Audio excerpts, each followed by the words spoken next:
Thank you very much, D-Man. Wow, that was incredibly close. It could have gone either way. Thinking of what we saw to pick some bans, Wicked picking up Swain in this one after we saw a couple of Swains already. What did you make of the pick in this one? I actually really like the Swain versus Maokai, but they really needed to force it into the 1v1.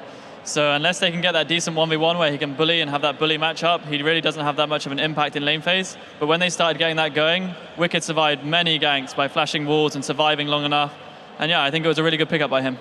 And also had some very good snares actually in the team fights. The build, however, I'm not even sure. He was going for Randuin's, then he went into Spirit Visage, then he wanted to build the Hourglass, and then he didn't want to build the Hourglass, he wanted to get a Void Staff instead, or whatever it was in the end, and actually ended up not really completing anything. Yet in these team fights, Swain is very strong because you can tank up a lot of damage. You have the snare, you have to slow, and therefore he was very, very annoying and very hard for SK to deal with in these fights here, and therefore the pick, of course, worked out. Did cost them their first blood because they had to swap, make sure they got the standard lanes, and in the end, Svensson actually got the kill on Nif, I believe it was, up in the top lane.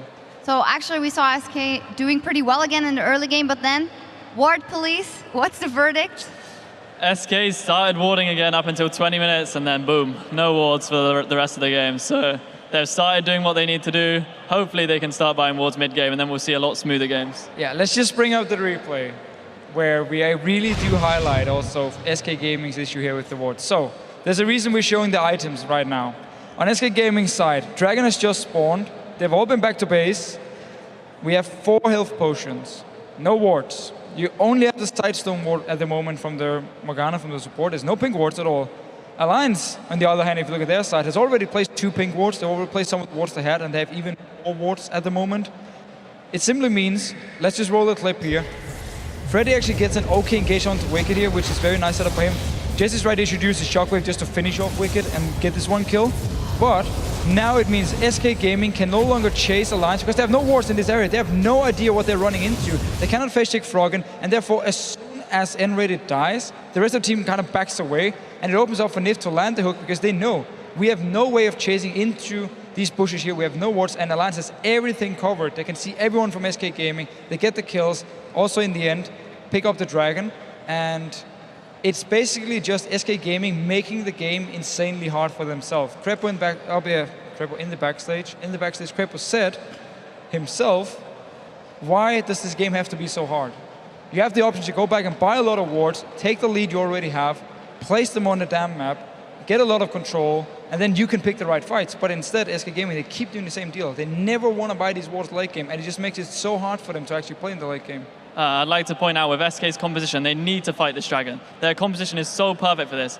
But against Alliance's superior ward control, they're forced to do this panic engage where Freddy gets caught out first. And they need to completely avoid that. If they just ward up first, things will be so much easier for them. Is it safe to say that Alliance is underperforming by a little bit, or by a lot, yeah, and make you let that call, and that SK is just simply outplaying themselves? Well, the thing is, we don't know if it's SK Gaming performing really well here or if it actually is Alliance underperforming. If we look back just to the season or the split we have seen here, Alliance has been very, very dominant in every single game, in every aspect of the game as well. And today, they just seems to have a lot of issues in the early game. Even the mid game is not as smooth as we normally see, and they have to drag it to a late game before they can get this crucial last team fight to win the game. 2 games now they've won, where they've actually been behind. SK Gaming was pushing in the base, and then we have this one team fight from from Alliance. It's been a very long day. From Alliance, they win it, they take the base, and end up winning the game. And it's crazy to see SK Gaming being ahead in all these games and being so close, and yet so far. All right, then I want to revisit the predictions after what you said here, but it's just gotten harder. I called 3-1 Alliance from the start, and I'm going to stick with that. I'm going to give the next game to SK Gaming. Last game? There?